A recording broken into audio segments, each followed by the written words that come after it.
सर्वे भवन्तु सुखिनः सर्वे भवन्तु सुखिनः सर्वे सन्तु निरामयाः सर्वे भद्राणि पश्यन्तु मा कश्चित् दुःखभाग् भवेत्। ओम शांति शांति शांति। भगवान श्री कृष्ण ने अनासक्ति को योग कहा है। अनासक्ति योग एक अध्याय है, अर्थात पैदा हुई समाप्त हो जाने वाली वस्तु, उत्पन्न होने वाला सुख, न रहने वाला सुख मिलेगा पर उसमें आसक्त नहीं हो। अनासक्ति योग। यदि आप किसी मिली वस्तु से आसक्त होंगे या जिससे सुख मिलता है उसमें आसक्त होंगे तो उसके अभाव की पीड़ा रहेगी, चिंता रहेगी। जहाँ सुख हमें अच्छा लगता है तहाँ चिंता और भय भी हमें अच्छा नहीं लगता।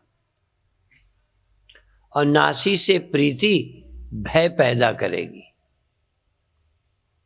न रहने वाले देह से भय पैदा होगा।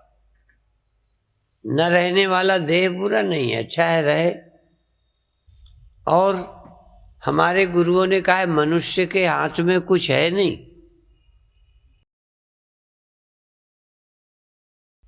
सबसे मूढ़ व्यक्ति वो है जो समझता है मेरे हाथ में है।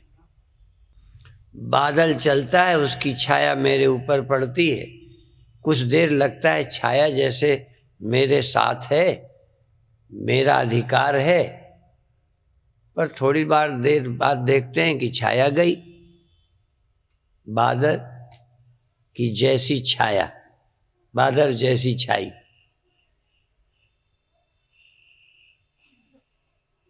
जो भी मेरे पास है जा रहा है,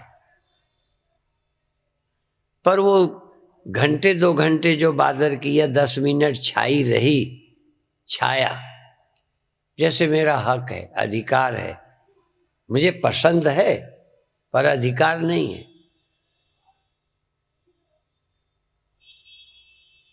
शरीर पसंद है पर जा रहा है। रास्ते में चलने वालों से दोस्ती करोगे तो दुखी होगे। जब तक तुम रहो तब तक तुम्हारे साथ कोई रहे। इसलिए भारत में जब शादी होती है तो उसका नाम रखा है जीवन साथी। जो जीवन भर साथ रहे, छोड़े नहीं। मर जाए वो बात अलग है, पर कम से कम रहते तो न छोड़े। पर किसी किसी कल्चर में रहते भी भरोसा नहीं, एक दिन का भरोसा नहीं। आज के तुम्हारे शाम लौटेंगे कि नहीं।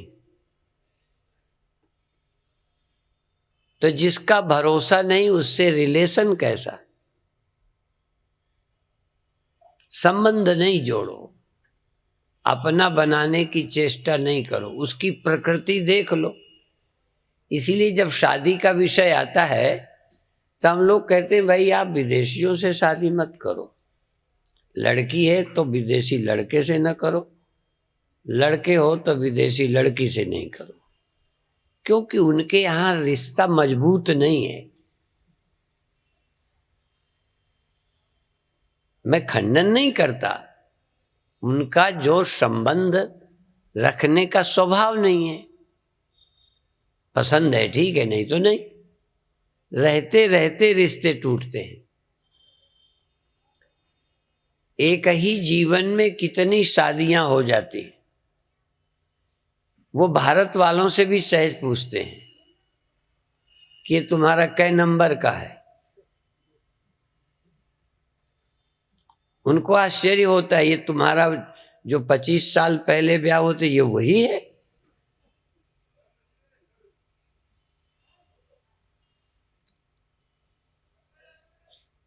उनको तो लगता है कैसे गुजारा करते हैं उसी से। लोग घर बदलते हैं, पत्नियां बदलते हैं, पति बदलते हैं, धंधे बदलते हैं, घूमने की जगह बदलते हैं, उसी जगह में रोज उन्हें घूमकर आनंद नहीं आता। इस शनिवार को कहीं जाएंगे, अगले शनिवार को कहीं जाएंगे। हमारी नेचर में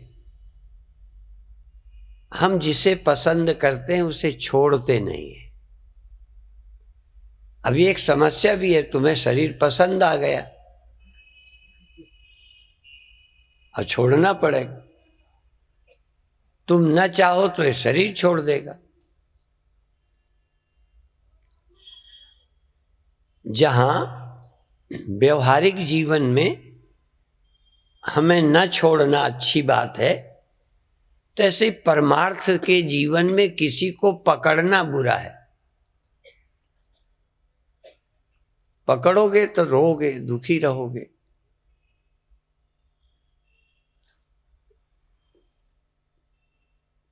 तो जो उत्पन्न होता है वह विनष्ट होता है।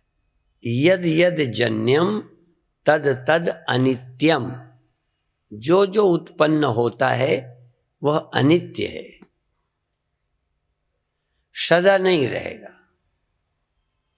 लेकिन वो बहुत दिन से है और बदलता भी रहता है, पर समझ नहीं आता। जैसे नदी का पानी स्थिर नहीं है, पर हमको लगता है ये वही नदी है। जब आप जाते हो, गंगा जी जाते हो और किसी नदी जाते हो, तो आपको लगता है ये वही नदी है, जबकि वो तो बह गया है। पर एक समान बहते रहने से उसका अभाव पता नहीं चलता। ये दीपक जो जलता है ना, बुझता रहता है। दीपक लगातार जलता बुझता रहता है, पर गैप नहीं है, लगातार जल रहा है। इसलिए आपको लगता है ये वही ज्योति है। वो तो ज्योति जाने कब की चली गई, नई नई जलती रहती है। इसी तरह ये जीवन प्रतिक्षण बदलता रहता है, पर हमें वही लगता है। और ये पिक्चर बनाने वाले ज़्यादा हमसे जानते हैं। जो आपको पिक्चर दिखाई देता है वो खड़ा है नहीं। कहते इतनी तेजी से फोटो बनते रहते हैं कि हमको व्यक्ति नजर आता है। हमें अभी तक पता नहीं इसका प्रैक्टिकल, ये हमने सुनकर ही बताया है। हमें तो लगता है ये फोटो इतनी देर से है। वो कहते हैं लगातार फोटो की तीव्र गति के कारण आपको पता नहीं चलता। कभी कभी उल्टा है, पंखे की तेज गति हो तो पंखे में पंखुड़ी नजर नहीं आती। एक पहिया, एक चक्र मालूम पड़ता है, पंखुड़ी नहीं दिखती। होती नहीं कि दिखती नहीं। 3 या 4 होते हैं कि नहीं, वे दिखते नहीं। धीमी गति हो तो दिखते हैं।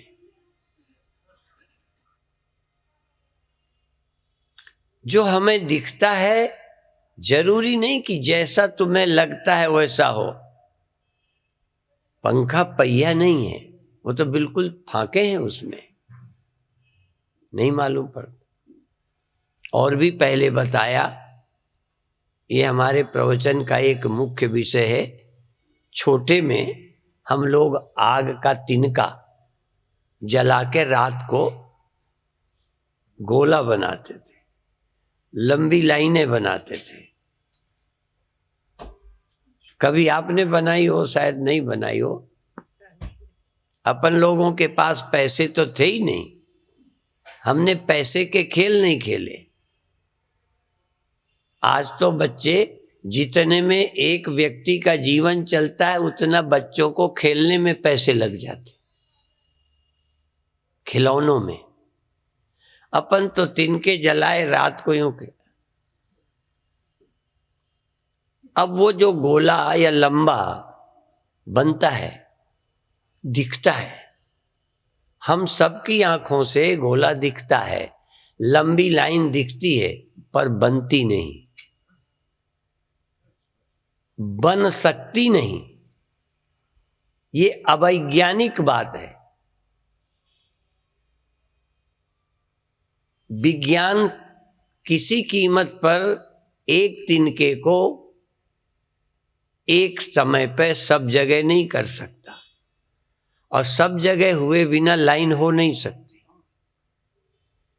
इसी तरह एक टाइम पर एक तिनका, यदि लाखों तिनके हों ऐसे लाइन से लगा दें फिर तो बन सकता है गोला, पर एक तिनका एक टाइम पर इधर होगा तब इधर ना होगा, इधर होगा तब इधर ना होगा, और सब तरफ हुए बिना गोला बन नहीं सकता। पर गोला दिखता है, तो प्रत्यक्ष में प्रमाण की क्या जरूरत? आपको प्रत्यक्ष गोला लगता है, होता है क्या?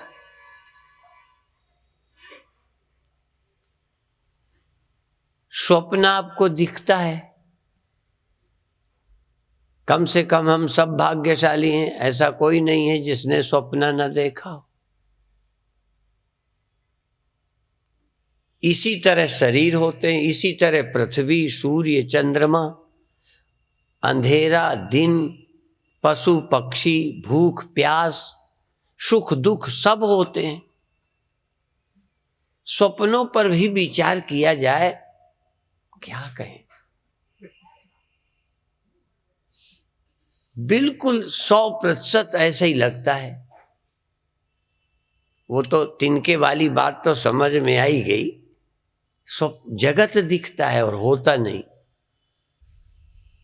पर एक बात है कि जो दिखता है, जिससे दिखता है, जिसको दिखता है सब, लेकिन कोई एक तो होता ही होगा सत्य।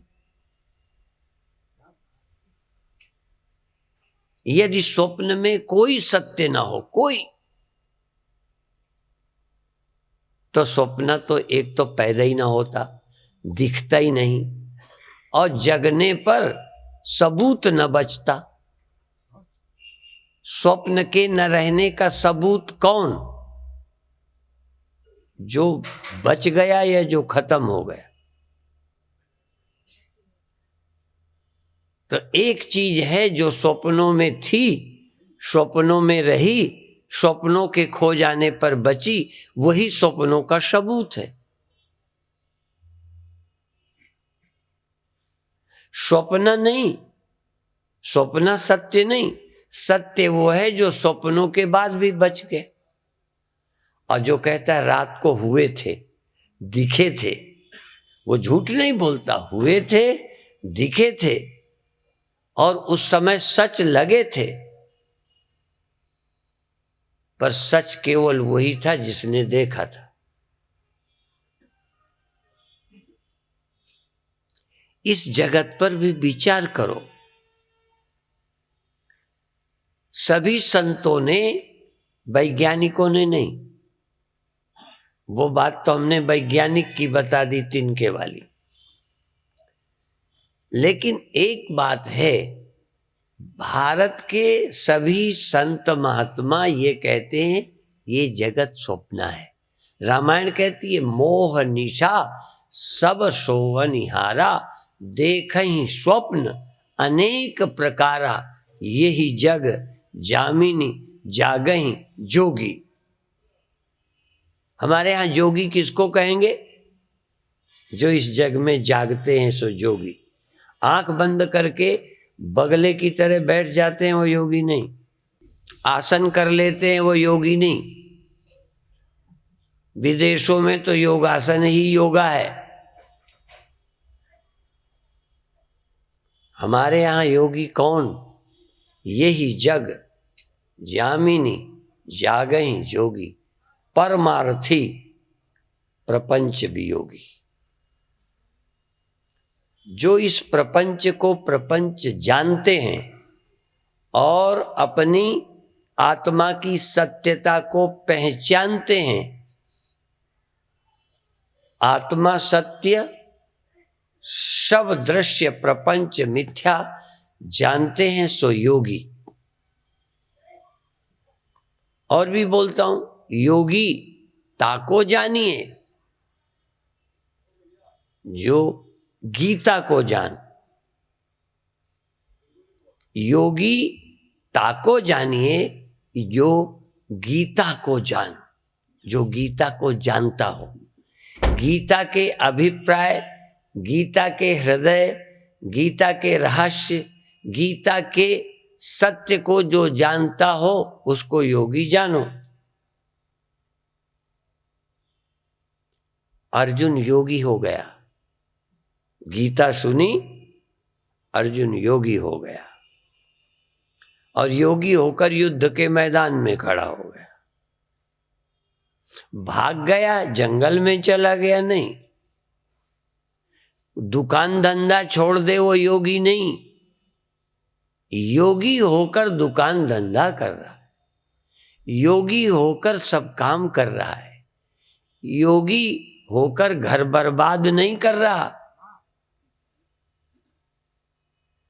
योगी होकर के भी सबकी व्यवस्था कर रहा है। योगी ताको जानिए, योगीता को जान, योगी ताहि न जानिए, योगी ताहि न जानिए, यो गीता ही न जान। जो गीता ही नहीं समझता, गीता के अभिप्राय को,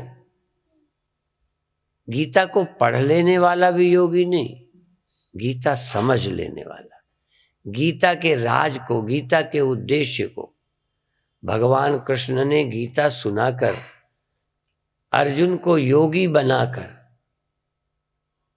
फिर काम दे देते हैं और वो योगी कहता है बताओ मैं क्या करूं, अब मेरी कोई आवश्यकता नहीं रही, मुझे जो पाना था पा लिया, जो खोना है उसके खोने का भय चला गया, पाने का लोभ चला गया, पाने लायक कुछ बचा नहीं, खोने लायक कुछ है नहीं जिसको मैं डरूं, ऐसी क्षमता को मैं प्राप्त हो गया हूं। मुझे स्वर्ग चाहिए नहीं, मुझे राज्य चाहिए नहीं, मुझे कुछ जीवन चाहिए नहीं, अब मुझे हानि का खतरा नहीं है। ऐसी स्थिति में प्रभु आपने मुझे पहुंचा दिया, अब बताओ मैं क्या करूं, आप बताओ, मेरा चुनाव खत्म। अर्जुन का चुनाव नहीं बचा। अब भगवान कहेंगे ये कर, जो कहो करूं, कहो सन्यासी बन जाऊं। पहले कहता है लड़ने आया, फिर कहता है मैं साधु बन जाऊंगा, अब कहता है जो कहो आप। अभी आपका अपना चुनाव है शादी करूं, आपका चुनाव है बाबा बनूं, आपका चुनाव है राजनीति करूं, टिकट चाहिए, आपका चुनाव है। भगवान से अर्जुन कहता है मेरा कोई चुनाव नहीं रहा, मैं चॉइसलेस हो गया, चुनाव नहीं, अब मुझे चुनाव नहीं करना, आप कर दीजिए चुनाव, लगा दो, जहां लगा दोगे लग जाऊंगा। भक्त भी यही कहते हैं, जहां तुम रखोगे वहीं मैं रहूंगा, जहां तुम रखोगे रहूंगा, जो कुछ कहोगे वही करूंगा, जो दायित्व सौंपोगे करूंगा। एक बार अर्जुन सिंह, मुझे याद नहीं प्रधानमंत्री इंदिरा गांधी थी कौन थी, अर्जुन सिंह चुनाव जीते थे मध्य प्रदेश में, चुनाव जीते थे, जो प्रधानमंत्री थे उन्होंने कहा पंजाब के राज्यपाल, एक मुख्यमंत्री राज्यपाल बना दिया जाए। आप इतना तो जानते होंगे कौन अच्छा होता है। राज्यपाल की क्या वैल्यू है भारत में? मुख्यमंत्री के पास अधिकार है। वो यहां गए, पत्रकार तो जानते हो पूछते हैं कि आपको ऐसे किया ऐसे किया। लगे मैं पार्टी का अनुशासित एक सेवक हूं, जो वो निर्णय करेंगे स्वीकार है, चाहे दिल से कहा हो चाहे ऊपर से, वो मैं नहीं जानता, पर बात बड़ी अच्छी है। जो परमात्मा निर्णय करे उसका जो हुक्म हो हम राजी हैं उसी में जिसमें तेरी रजा है। यहां यूं भी वाह वाह है और यूं भी वाह वाह है। जिंदगी क्या है? और यदि तुम ना भी सोचो चुनाव करो तो जिसका चुनाव करोगे 2 दिन वहां रहोगे, वहां से हटा दिए जाओगे। तुम पसंद करो।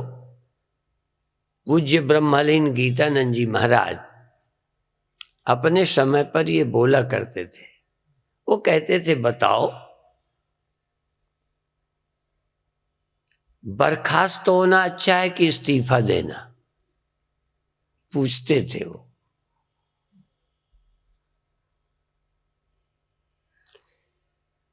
राजनीति में क्या होता है, जिसे हटाना होता है उससे इस्तीफा दिला देते, जिससे उसकी नाक तो रह जाए। हम नाक रखने की बात नहीं करते। आप छोड़ने को तैयार हो या आपसे छुड़ाया जाएगा? देश छोड़ोगे? लोग पंजाब में बहुत कहते फलाने संत ने शरीर छड़ दीता। छिना लिया गया या छड़ दीता? छोड़ दिया उसने। ऑक्सीजन चढ़वाता रहा, बचने की कोशिश करता रहा, फिर भी छोड़ दिया।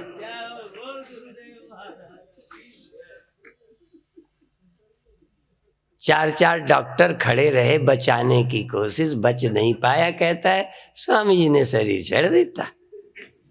बड़ा है छोड़ने का ढंग। 1 मिनट पहले राजी नहीं हुआ, मर गया। यमराज ले गए खींचकर, छोड़ा नहीं। यमराज ने नहीं छोड़ा। इसलिए जो हमारे संत कहते हैं, क्या कहते हैं, आया है सो जाएगा, राजा रंक फकीर 3 जाते हैं। राजा धनी जिनके पास दम थी वो भी जाते, धन पद उनको रोक, रंक तो बेचारा ही है, न पैसा है न इलाज है न कोई पावर है, रंक तो जाना ही जाना है। और फकीर भी गया। पर तीनों के लिए आया है सो जाएगा, राजा रंक फकीर। एक सिंहासन चढ़ चले, बांधे जात जंजीर। जो ऑक्सीजन लगवा रहे हैं ये बांध के जाएंगे, ऐसे जाने वाले जबरदस्ती ले जाएंगे। चढ़वाते रहो, ले जाएंगे। एक कहते हैं हमारा इलाज मत करो, हम जाने को तैयार हैं, ये यमराज का काम बंद करो। वैद्यों को, डॉक्टरों को हमारे धर्म ग्रंथों में संस्कृत में कहा यमराज सहोदरा, यमराज के सहोदर। और भी बताऊं, हिंदू झटके का खाते हैं, सिख हिंदू ये सब झटके का खाते, मुसलमान हलाल का।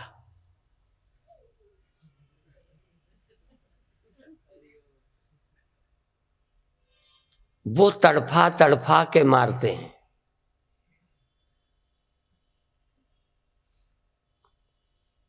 एक झटके से प्राण निकल गए। ये डॉक्टर लोग महीने महीने 2-2 महीने लटका के मारते। तुम इन्हें दयालु कहते हो? ये अपने लाभ के लिए, वो तो मालूम है कि तुम्हें 3 महीने 15 दिन से ज्यादा रहना नहीं है। 15 दिन फिर क्यों रखा? तुम्हारा मोह, जीने वाले की जिजीविषा और उसकी दुकान। तुम्हारी हिम्मत नहीं कि कह दो डॉक्टर साहब अब जाना है मुझे। तुम बचा सकते हो क्या? क्यों लटकाए हो? क्यों घर वालों का पैसा बर्बाद करते हो? क्यों मुझे रोज छेदते हो? यहां से वहां से वहां से। अभी अभी मैं झांसी से आया हूं। यहां सुई वहां, सारा शरीर छेद डाला, छलनी कर दिया और अंत में जाना पड़ा। आप कैसे जाना चाहते हो? यमराज ले जाए कि राजी से जाओगे? आया है सो जाएगा। राजा रंक फकीर एक सिंहासन चढ़ चले। सिंहासन माने कोई रथ नहीं आता, हवाई जहाज नहीं आता, लेकिन खुशी खुशी से गए। खींच के नहीं ले गए, पकड़ के नहीं ले गए, जाने को तैयार थे।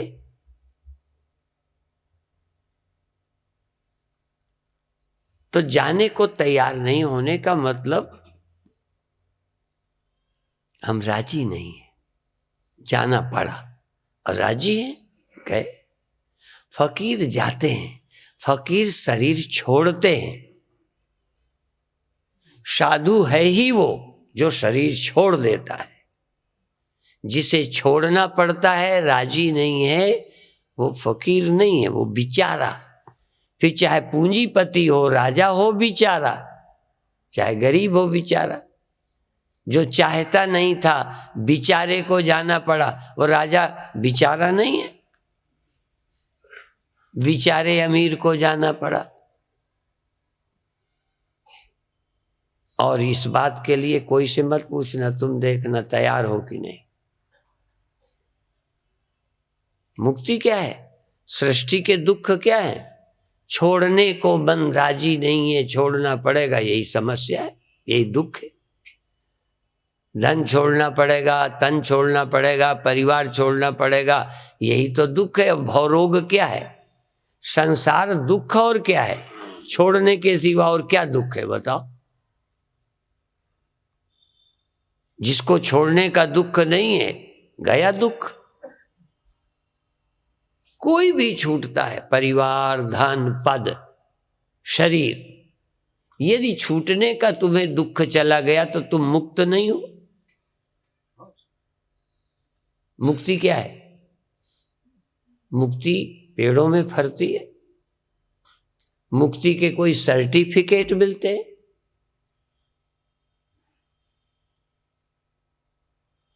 जाने को तैयार नहीं हो तो मुक्ति मिल जाए। जाने को तैयार हो, मुक्त हो। परिवार छोड़ने को तैयार हो, मुक्त हो। मैं नहीं कहता कि आप जीते जी घर वालों को परेशान करो, घर छोड़कर परेशान करो।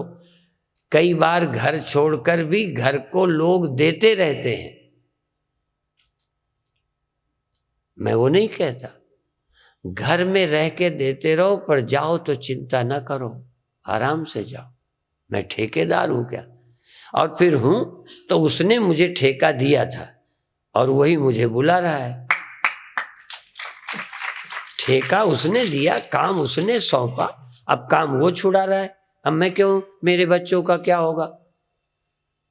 मैं आत्महत्या करता तो सोचता कि बच्चों का क्या होगा। मैं और कहीं जाऊं तो मेरी जिम्मेदारी कि बच्चों का क्या होगा। जिसने देह दिया, जिसने ड्यूटी दी, वो मेरी ड्यूटी से मुझे बर्खास्त कर रहा है, मैं क्यों सोचूं? ये जिम्मेदारी उसकी। मैं जान के नहीं छोड़ रहा, मैं आलसी नहीं हूं, मैं ईर्ष्यालु नहीं हूं, मैं लोभी कामी नहीं हूं, मैं स्वार्थी नहीं हूं कि अपने स्वार्थ के लिए अपने बच्चों को छोड़कर जाऊं, अपनी थोड़ी सी प्रशंसा के लिए, लाभ के लिए मैं परिवार को तड़पता छोड़ूं। नहीं, मैं नहीं छोड़ता। लेकिन यदि वो छुड़ाता है तो 1 मिनट आनाकानी के बिना छोड़ दूंगा। हम उसके हुक्म से चलें। अभी तुम्हें वो नहीं दिखता, ना दिखने दो, पर निश्चित है कि न यहां मेरा हुक्म चलता है, न किसी राजा का हुक्म चलता है। चलता है किसी राजा का हुक्म यहां नहीं चलता। ऐसी ऐसी कहानियां हैं कि एक राजा की सवारी जा रही थी, उसमें तमाम कारें आगे पीछे चलती हैं, बॉडीगार्ड चलते हैं, फर फर फर रोड से सब खाली करना पड़ता है। एक महात्मा थोड़े वैसे थे जैसे अष्टावक्र, हाँ, विकलांग, टेढ़े टोढ़े, वो आगे आगे जा रहे थे।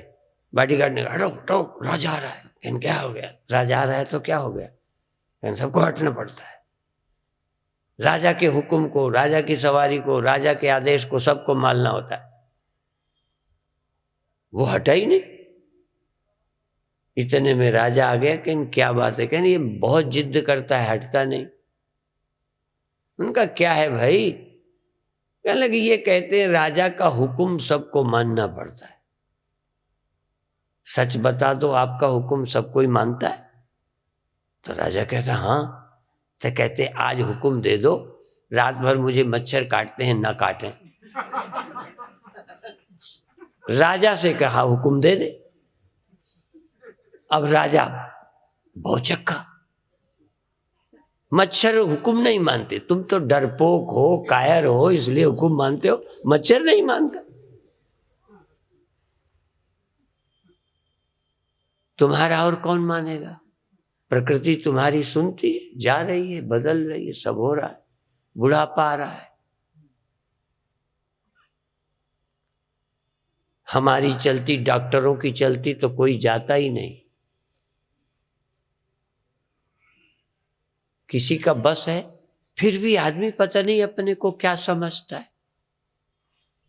आप समझते हो जैसे हमारी चलती है, हमारी चलती है, कहीं नहीं चलती। जिस दिन वो समय आ जाता है, सब लोग कोशिश कर रहे हैं, कुछ नहीं चलता। इसलिए मनुष्य के हाथ में कुछ भी नहीं है। फिर क्या करें? कहें उसके हाथ, उसका इशारा देखो, वो क्या चाहता है। साध्वी ऋतंभरा एक दृष्टांत देती है, हम भी लोगों का सुन लेते। एक नाव में बहुत लोग बैठे थे, उसमें एक साधु भी बैठा था, फकीर बैठा था। तूफान आया, वर्षा होने लगी, नाव में पानी आने लगा, डूबने का खतरा हो गया। अब नाव में केवटों ने भी कहा, मल्लाहों ने, कि भाई पानी बाहर फेंको, जितना आता है उतना फेंकते जाओ, धीरे धीरे किनारे लग जाएंगे। नाव से पानी बाहर फेंकने लगे। हम लोग भी नाव में बैठे हैं, पानी फेंकते जाओ। कई बार तो अंदर से पानी आने लगता है, कभी ऊपर से। तो खैर वो फेंकने लगे, पर वो महात्मा कुछ उल्टे खोपड़ी के थे, वो बाहर का पानी नाव में डालने लगे। कहने पर भी माने नहीं। जब कहने पे नहीं माने तो लोग गए कि बाबा की खोपड़ी उल्टी है, उल्टी। अब उनको उल्टी ही लग रही थी। अब हुआ क्या, वर्षा बंद हो गई, पानी भी काफी फेंक दिया था, डूबने का खतरा मिट गया। जब डूबने का खतरा मिट गया, सब निश्चिंत हो गए। तब महात्मा जी क्या करने लगे, जो बचा हुआ पानी नाव का था वो बाहर फेंकने लगे। कहने लगे बाबा, जब खतरा था तब अंदर डाल रहे थे, और जब खतरा नहीं तब बाहर डाल रहे हो, तुम पागल हो? कहते नहीं, कहने फिर क्यों करते हो? कहने मैं नाव थोड़ी देखता हूं, मैं तो उसका इशारा देखता हूं। मुझे लगा वो डुबाना चाहता है तो मैंने उसका साथ दिया। जब देखा वो डुबाना नहीं चाहता तो मैंने बचाने में साथ दे दिया। मैं उसके हुक्म को देखता हूं, वो क्या चाहता है। जब मुझे लगा अब नहीं डुबाना तो मैंने भी हम उसका इशारा देखें। वो रखना चाहता है हम रहेंगे, वो बच्चे देना चाहता है बहुत अच्छा है, नहीं देता तो बिना बच्चे के रहेंगे। हम किस लिए आए? हम उसके हुक्म से आए हैं कि लड़का पैदा करने आए?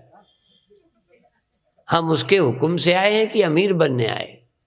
हम उसके हुक्म से आए हैं कि यहाँ लिखा पढ़ी कितने दिन को हम आए? वो जाने कितने दिन को आए, हमें तो पता ही नहीं कितने दिन को आए। आपको तो पता है, हमको तो पता ही नहीं कितने दिन को आए। इसलिए तैयार रहते हैं। मिलिट्री के आदमी को कब क्या छिड़ जाए, कुछ खाना पाना साथ में ही रखते। एक महात्मा जी थे, महात्मा जी वो कहीं जा रहे थे तो खजूर का पेड़ मिला तो उसमें चढ़ गए, तो कमंडल साथ में लेके चढ़े। जब कमंडल लेके साथ चढ़े, लोगों ने कहा बाबा जी काहे को कमंडल लिए हो, यहीं रख दो, कहीं जाओगे तो पहले उतरोगे ना, यहां से तो जाओगे। कहें महात्मा का क्या ठिकाना, कहीं उधर से उत्थों से उत्ते ही चले गए तो क्या होगा। इसलिए कमंडल साथ लिए गए। यदि बाहर से भगवान बुला ले तो वहीं से चलें, घर लौटने की क्या जरूरत। तैयार रहो हमेशा। देखो शांति मिलती है कि नहीं। अपनी योजना बनाकर जीते हो इसलिए अशांति है, उसकी योजना से चलो कहीं अशांति नहीं है। ये जीव अपनी योजना बना लेता है, यही जीव के लक्षण है।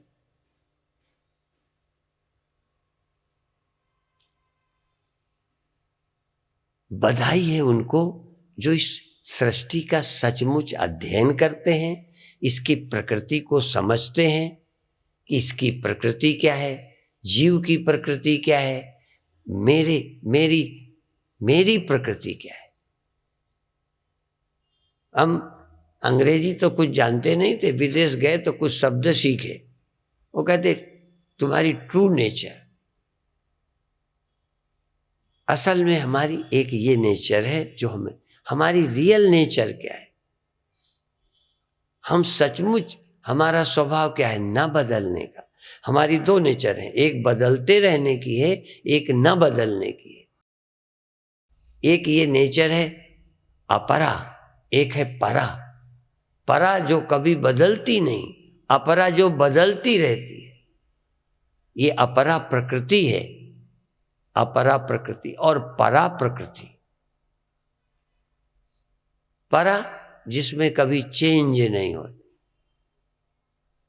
जीवभूता महाबाहो यदम धार्यते जगत, जिसने जगत को धारण कर रखा है वो जीवभूता मेरी परा प्रकृति है। अभूमिरापो नलो वायु खम मनो बुद्धिरेवच अहंकार इति यम में भिन्ना प्रकृतिरष्टधा। ये अष्टधा प्रकृति है जो बदलती रहती है, और इसको जो धारण करती है जीवभूता परा प्रकृति है। और आत्मा परमात्मा तो क्षर और अक्षर से भी परे पुरुषोत्तम है। इस सृष्टि को समझो, समझने से ही मुक्ति मिल जाती है। करना क्या है, करना कुछ नहीं। करने से क्या होगा, और मेरे हाथ में होता, करने से होता तो मरने ही ना रोक लेता, बुढ़ापा रोक लेता, रोग रोक लेता। क्या रोक सकता हूं, अपने परिवार को रोक लेता। मेरे हाथ में कुछ नहीं है। इसलिए इस प्रकृति को समझो और मुक्त हो जाओ। क्यों इसमें दखल अंदाजी करते हो? ये बदलने वाली है, तुम नहीं बदलने वाले हो। तुम असल में बदलने वाले के साथ आइडेंटिटी तादात्म्य में कर रखा है। अस्मिता, अविद्या, अस्मिता, राग द्वेष, अभिनिवेश, ये पंच क्लेश हैं। असुचि में सूची बुद्धि है, अनित्य में नित्य बुद्धि, अनात्मा में आत्मा बुद्धि, इस जो मैं नहीं हूं उसको मैं समझ रहे हो। जो यह है, एक संत अभी अभी वृंदावन में आए थे, बड़े अच्छे संत हैं, पर वो श्लोक बोलते हैं, मैं श्लोक नहीं बोलता। वो कहते थे इसमें से अहंता चली जाए, देह इंद्रियां मन आदि में से अहंता चली जाए और यह में से इदंता चली जाए, अर्थात यह में से यह पना चला जाए और जिसमें मैं में मैं पना, इसमें से मैं पना चला जाए, या यूं कहो यह जो मैं लगता है तुम्हें यह लगने लग जाए। ये क्या लगता है? मैं लगता है कि यह लगता है? मकान ये लगता है, कुर्सी ये लगती, कपड़ा यह लगता, सब कुछ यह लगता, और यह तुम्हें यह लगता है? मैं लगता है। इसमें तुम्हारा मैं पना न रह के यह पना हो जाए, जिसमें मैं पना है उसमें यह पना हो जाए, और जिसमें यह पना है ना इसमें मैं पना हो जाए। जो अभी तुम्हें यह लगता है वो तुम हो, और जो तुम्हें मैं लगता है ये यह है। उलट दो, अभी तक की मान्यता को बदल डालो, मैं को यह समझो और यह को मैं समझो, सब तुम हो। आत्मै वेदम सर्वम। इसीलिए वेदांत पहले इसमें से मैंपन हटाता है और फिर सब में मैंपन करता है। सब में मैंपन कर लो। अच्छा, और भी सन्यास क्या है? जो तुम्हारा था उसे छोड़ दो और जो तुम्हारा नहीं था उसे अपना बना लो।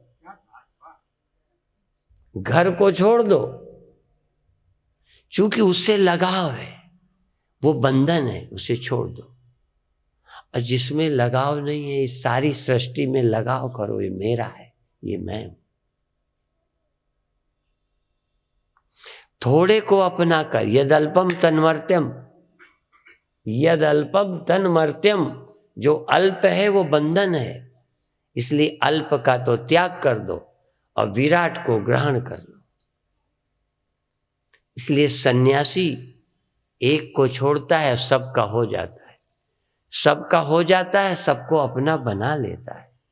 सबको अपना बना ले वही सन्यासी, और जो थोड़े को अपना बनाए बैठा रहे वो गृहस्थी। तुम्हारा सब है ना, तुम किसके लिए रोगे? तुम्हारी चिंता किसके लिए? थोड़े के लिए कि सबके लिए? पूछ लो अपने मन से। थोड़े की चिंता सता रही है, देश की नहीं। लोगों को देखो, नेताओं को देश की नहीं पार्टी की चिंता है, तुमको विराट की नहीं व्यक्ति की चिंता है। अपने अपने घरन की सब काहू को पीर, गधे को, कुत्ते को, बिल्ली को, मनुष्य को, अपने अपने घरन की सब काहू को पीर, तुम्हें पीर सब घरन की, धन्य धन्य रघुवीर। रघुवीर कौन? जिसे सबकी पीड़ा है।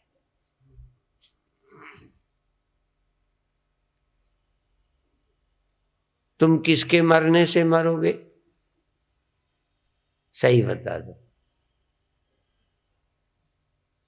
इसकी मौत तुम्हारी है, उनकी मौत तुम्हारी मौत है? नहीं। बस सारी दुनिया मर जाए तो नहीं मरते, ये मर जाए तो हम मर जाते। क्या बताए? सारी दुनिया दुख में डूबी रहे तो हम आनंद में। इसको आ जाए, हाय स्वामी जी क्या करें।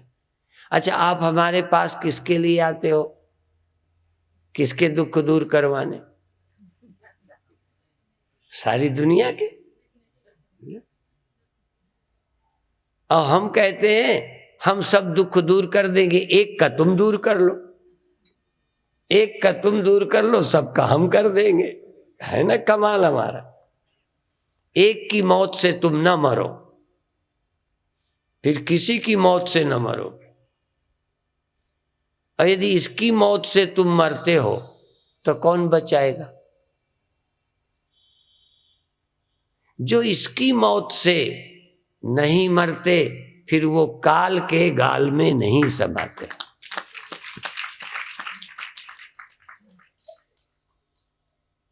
जो देह के मरने से नहीं मरते फिर उनकी मौत कहां? सोचो। अब बार बार तुम इसी को मैं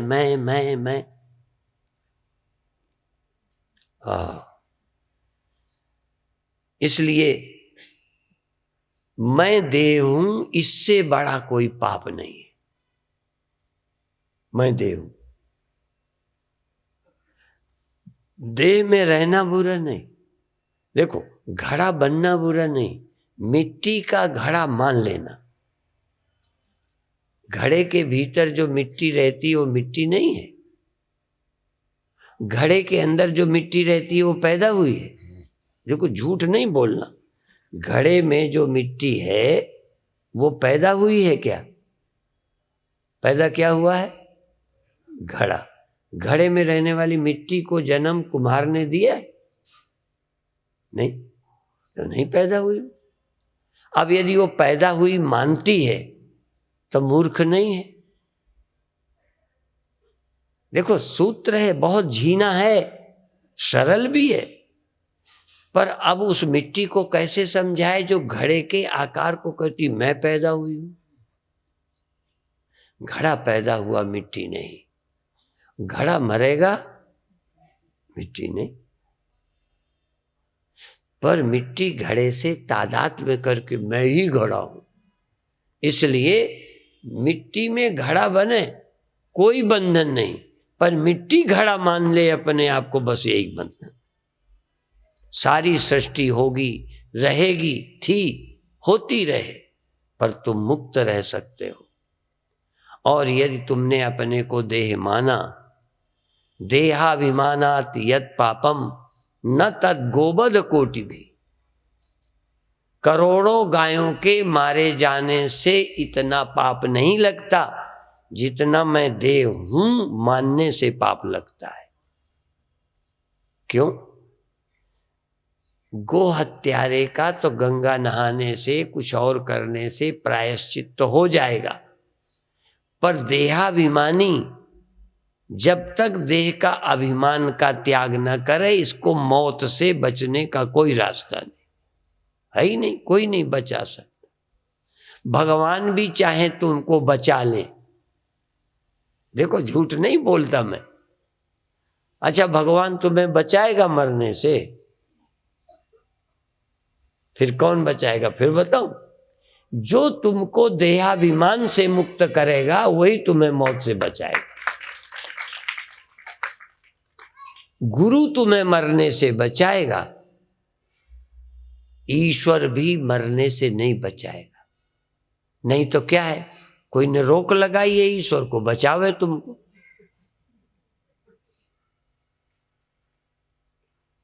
वो कहेगा मैं तो और मरने में फंसाता हूं। ईश्वर तुम्हें जन्म मरण में ढकेलते हैं और गुरु तुम्हें जन्म मरण से बचाते हैं। वो समझ देते हैं। भगवान देह देते हैं और देहाभिमान वाली समझ देते हैं। गुरु तुम्हारी देह हूं ये समझ को छीन लेते हैं। गुरु अपनी मत दे देते हैं। गुरु अपनी मत देते हैं। एक मत तो भगवान ने दे के भेजा है, नहीं भेजा? अच्छा, सबको भगवान ने बुद्धि दे के नहीं भेजा, भेजा है। पर जो भगवान ने दे के भेजा है उससे तुम सुखी हो गए? लो, भगवान की दी बुद्धि से फंसे बैठे हो, और गुरु की यदि बुद्धि तुम ले जाओ तो तर जाओ।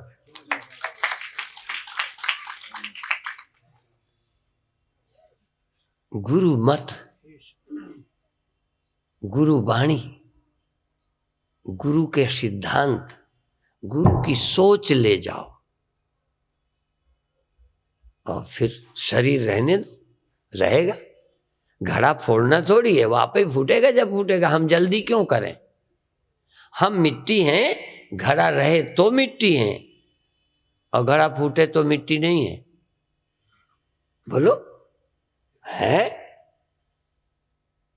तो देह है तब भी हम आत्मा है, और देह न रहेगा तब भी हम आत्मा रहेंगे। ये समझ आ जाए तो देह का सदुपयोग करेंगे, देह से काम करेंगे। अर्जुन ने भी देह से काम किया, हमारे गुरुओं ने भी काम किया। संत आलसी नहीं होते, संत तो खूब काम करते। पहले यदि ये काम देते बिना ज्ञान के, अर्जुन को भी बिना ज्ञान के लड़ना पड़ता तो डरता, चिंता करता। भगवान ने क्या कहा कि पहले चिंता से मुक्त कर दूं, फिर जो कराना कराऊंगा। भगवान भी तुमसे दुनिया चलाना चाहते हैं, पर पहले ज्ञान देकर, गुरुओं से मिलाकर, समझ देकर, चिंता से मुक्त कर, जन्म मरण मेरे तेरे के ख्याल से बचाकर फिर काम सौंप देंगे। जैसे भगवान करते हैं तैसे तुम करो। भगवान कहते भी तो है, न माम कर्माणि लिम्पन्ति न मे कर्म फलेश प्रिया। मुझे कर्म फल की कोई स्प्रिया नहीं, कोई लगाव नहीं, कोई कामना नहीं, कोई अधूरापन नहीं, और काम कर रहा हूं। पूरे का सब कुछ पूरा, भगवान पूरे, उनका सब करना ठीक। तुम भी पूरे हो जाओ, फिर तुम्हारा सब कुछ, परिवार पूरा, कर्म पूरा, धन पूरा, जो करो सब पूरा, क्योंकि तुम पूरे हो। और तुम अधूरे हो, अब अधूरे रह के ये करते हैं वो करते हैं, अधूरेपन को मिटाने में लगे रहे और जिंदगी भर रहे अधूरे। अधूरे काम कर करके भी अधूरे रहे, अधूरे रहे, जन्मे अधूरे, जिए अधूरे, मरे अधूरे। और जो जन्म लेके पूरे हो गए, फिर उनका रहना पूरा, जाना पूरा। गए भी तो पूरे गए, दुखी होके अधूरे होके नहीं गए।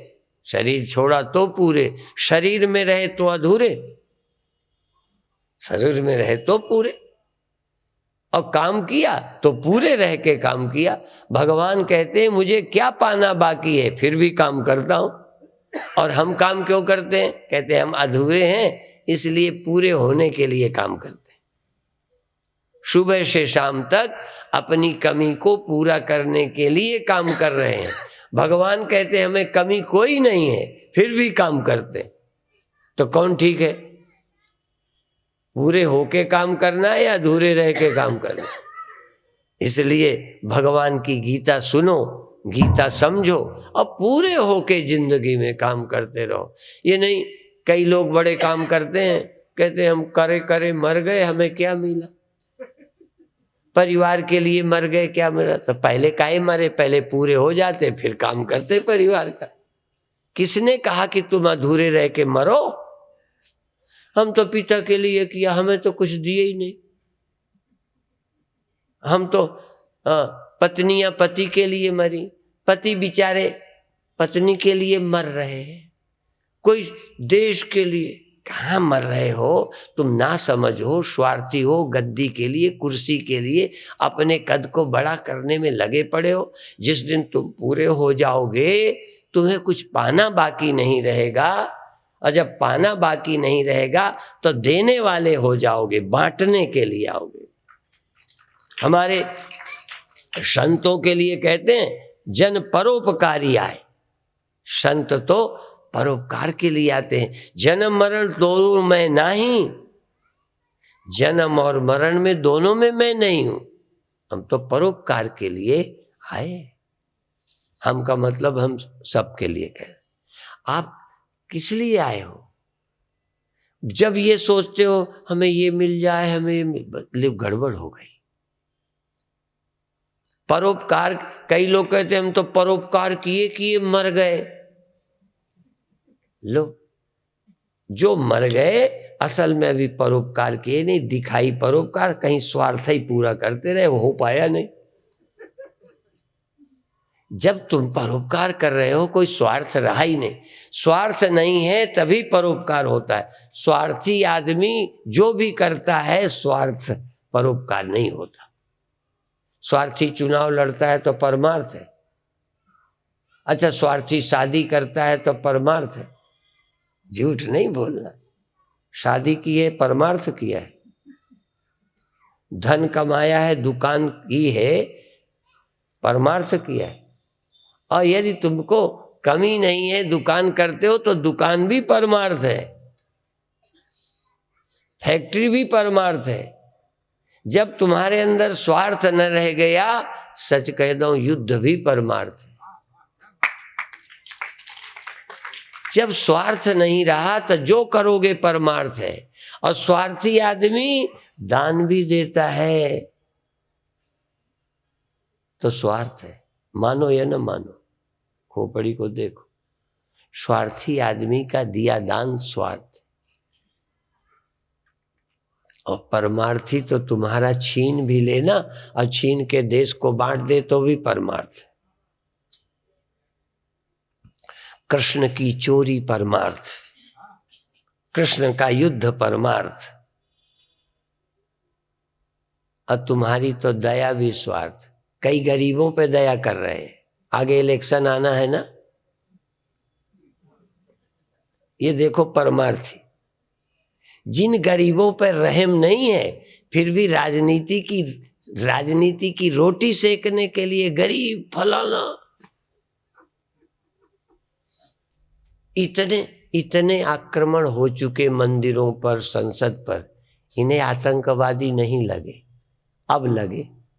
इतने दिन बाद समझ आई इनके दिमाग है कि गोबर। यदि आतंकवादियों को पाकिस्तान यदि भेज भी दे, जिनको ये बुला रहे हैं ना, अब सब भेज दो, तो कह देंगे एक तो तुम्हारे यहाँ है जे वो अफजल गुरु, उसका क्या किया, अचार डाल रहे हो, तुम करोगे क्या उनका। असल में देखो, आदमी स्वार्थी आदमी का दिखाई तो दया दे रही है, जैसे मुस्लिमों पर दया कर रहे हैं। दया नहीं कर रहे, तुम राजनीति कर रहे हो। दया इसमें थोड़ी है। दया तो है मनुष्य को जन्म मरण दुख से मुक्त करो, ये दया है। हमको नासमझी के ख्यालों से मुक्त कर दो तो दया है। यदि कल मुझे बचा भी लिया, मान लो मरते से, डॉक्टर बचा लेते हैं, बचाते हैं, थोड़ी दया ही है। पर बताओ, डॉक्टर ने दया की, इसके बाद क्या होगा अब हमारे साथ? मृत्यु की चिंता गई। जो हॉस्पिटल से खुशी खुशी लौट रहे हैं, बिल्कुल हमें मालूम है, बुद्धू नहीं हूं मैं, तुम जितना इलाज कर रहे हो उतना आदमी दुखी होता जा रहा है। क्या इलाज है? समझ एक इलाज है। किसी को कुछ दे भी दोगे, कितने बार एक आदमी नशे में तड़प रहा है, नशा दे दिया, उसे राहत मिलेगी, बड़ा खुश होगा कि इसने मुझे पिला दिया, अब बाकी जिंदगी ठीक हो गई। क्या है ये? कामना से पीड़ित आदमी की कामना से मुक्ति दे दे, निश्चिंतता दे दे, इसका नाम कल्याण है। सामान देने से यदि तरते होते तो सेठ साहूकार राजा महाराजा न तर जाते। योगी यतन करहि जेहि लागी, भूप राज तज हुई बिरागी। राजा लोग राज्य छोड़कर बैरागी बनते हैं शांति के लिए। यदि राजाओं को शांति मिल जाती तो इनको गुरु की क्या जरूरत? ये गुरुओं के पास क्यों आते?